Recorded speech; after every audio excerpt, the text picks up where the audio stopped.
Well, it's just like there are so many comments where like someone will say you're wrong, and maybe that gets some people to leave our faith, but it sure as heck doesn't get people to join theirs. Like, don't just tell me I'm wrong. Tell me why you are right.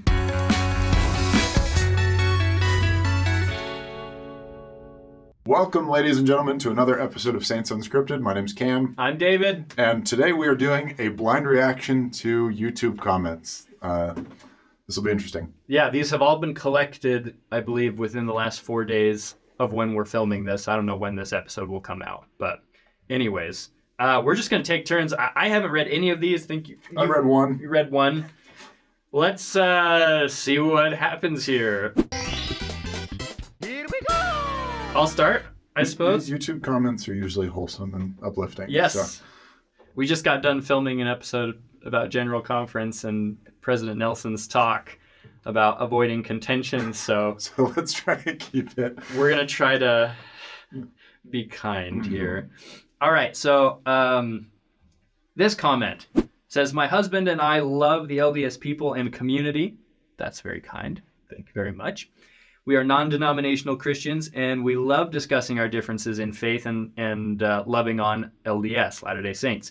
We, too, believe in curiosity over barriers, in love and truth. Okay, great. Good start. Good start. Much better than I expected. That was on our episode with Pastor Jeff on how to debate Mormons.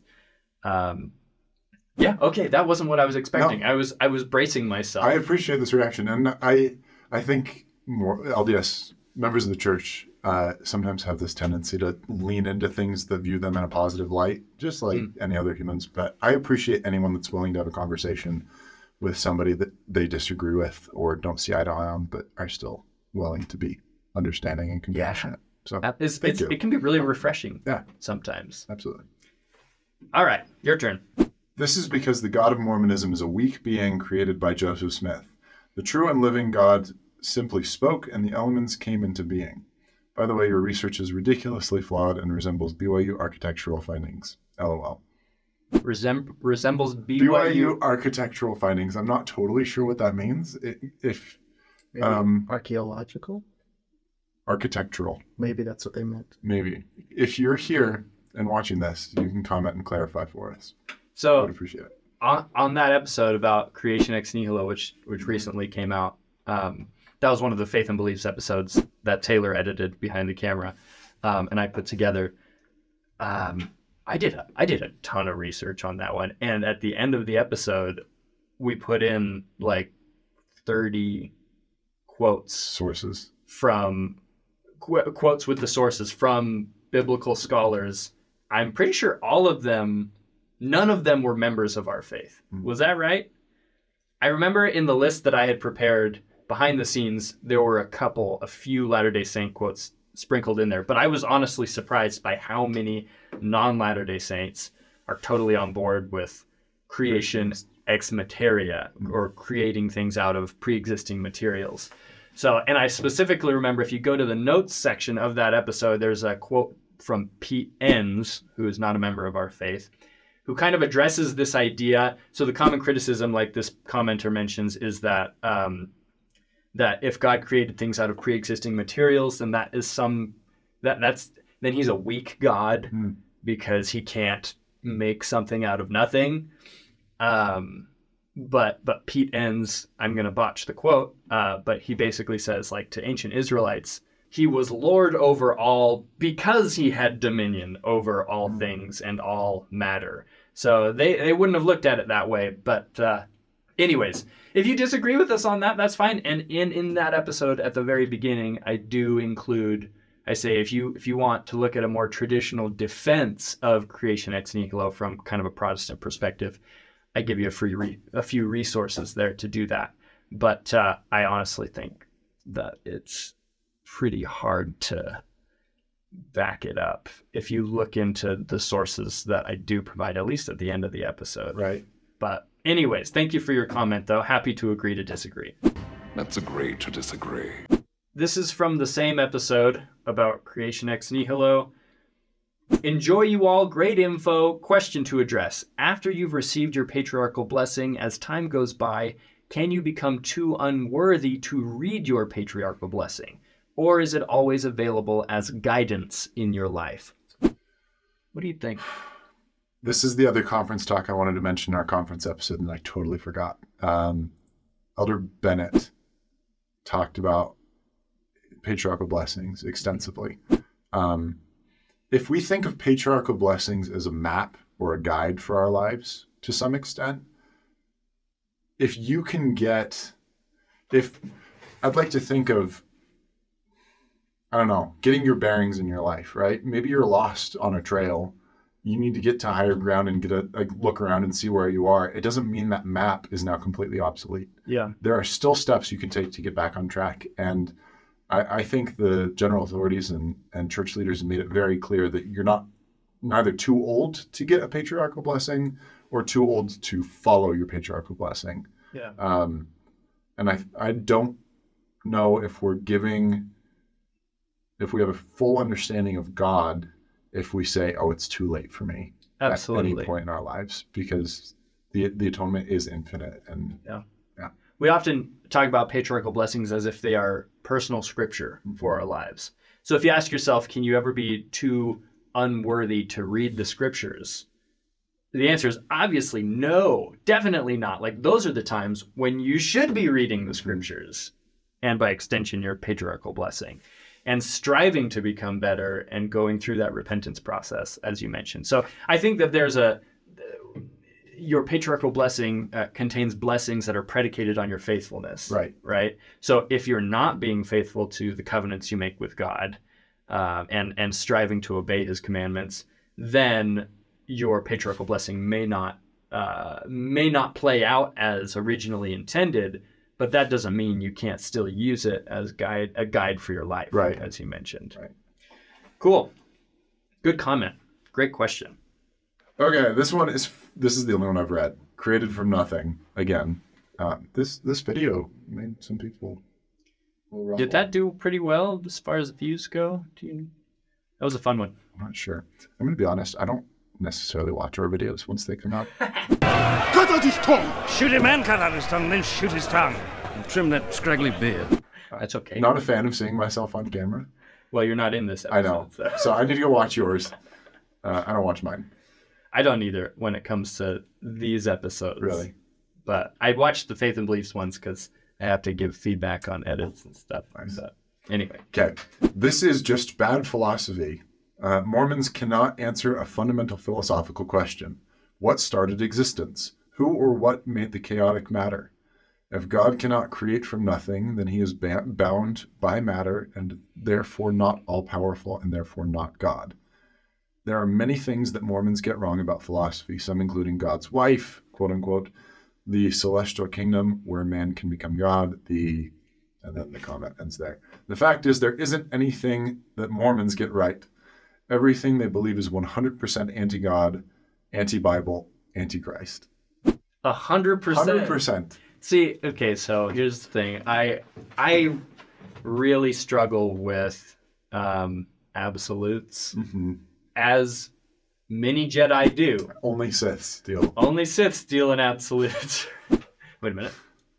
No, there's big debate on the grammar of that. But whenever people say 100% or always or never, bing, red flag goes up in my mind when I see that, just because it's hardly ever true.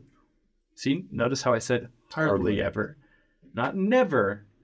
But I feel like it's difficult to make a claim that a church with the name of Christ in its title is 100% anti-Christ. But this is one of those scenarios where I'm just like, you probably haven't read the Book of Mormon because it talks a whole lot about Christ.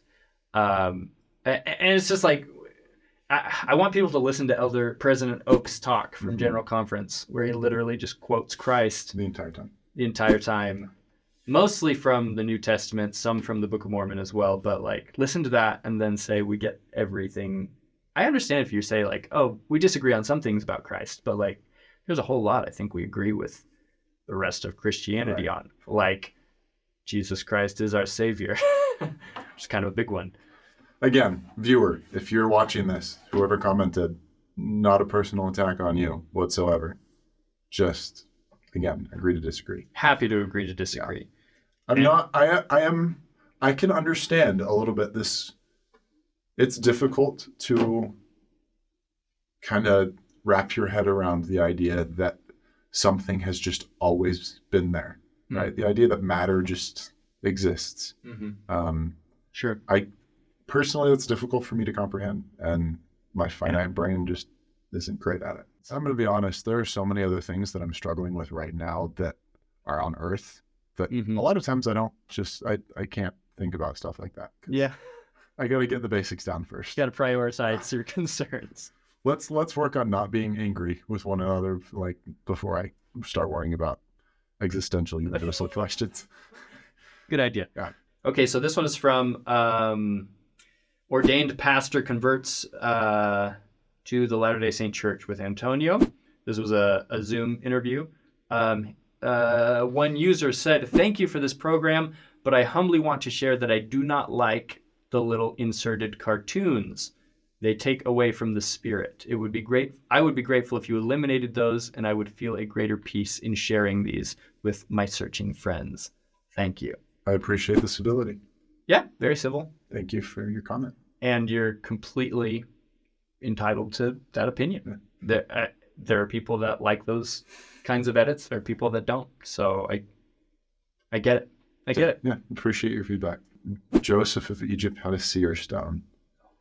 This is an old episode, but a new comment, Yeah. I guess. 2 days ago. Suddenly you went from the Bible to Jewish folklore, and now that is really a leap. Anyone familiar with Smith's peepstone would know that he was a quack, a charlatan, a Mohammed cake. That's not very... Slight nitpick there. We need comments or commas between those three, just grammatically. But And also the disrespect towards Islam. That's not particularly civil. Mormons want to look authentic, but they are not convincing. It is simply impossible to be a Mormon.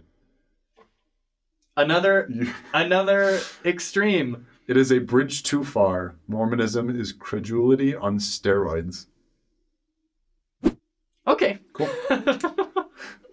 I'm not sure I have comment on that besides commas. Yeah, I feel like a lot of people just kind of like say stuff, but don't like include a lot of meat as to like why you should agree with that opinion. Right. It's just like insult them as a group and, see if anything sticks. I will be 100% on. I would appreciate a longer, detailed explanation as to why you think this, because I think it's difficult to convey your entire point in 200 characters or whatever. Yeah. Well, if it's going to be that long of a message, just DM us and we'll have a conversation. We'll talk. I'll be here all week. In fact, I'll be here for my whole life. 365 days a year, including Christmas, Hanukkah, Halloween, Kwanzaa. Please don't forget to never spay or neuter your pets. And tip your cabbie, because it's broke. This is on an older episode. Are these celebrities famous Mormons?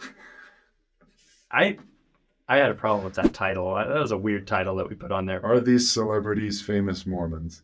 And I'm on the cover. I'm not a celebrity.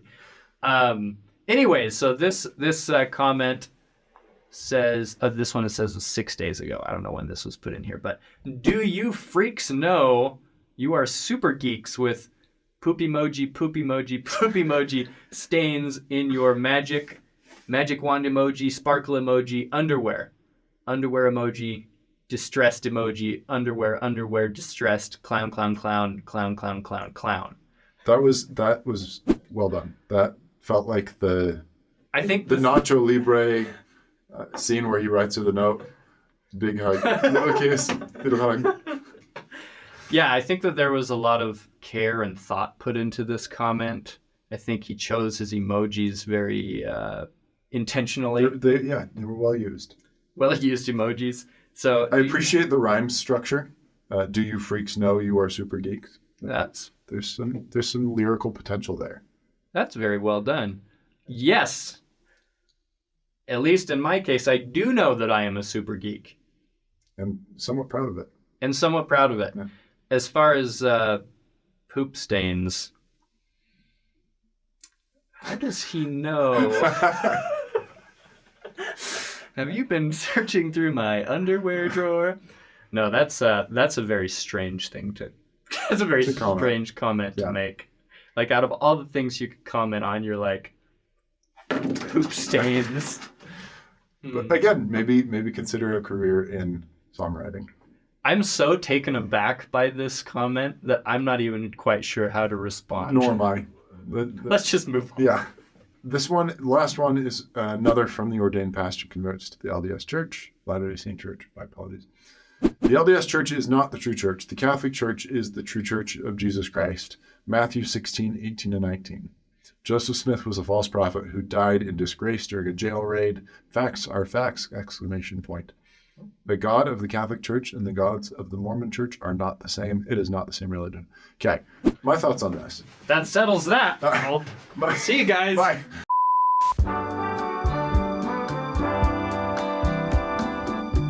My thoughts on this.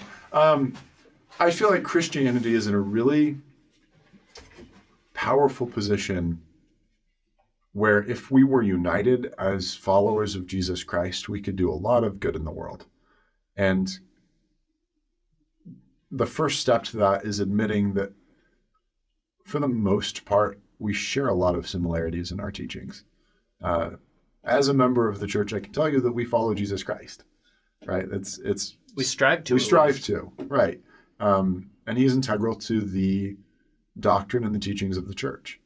And so if we could see that common ground between Catholicism and the Church of Jesus Christ of Latter-day Saints, imagine the good we could do.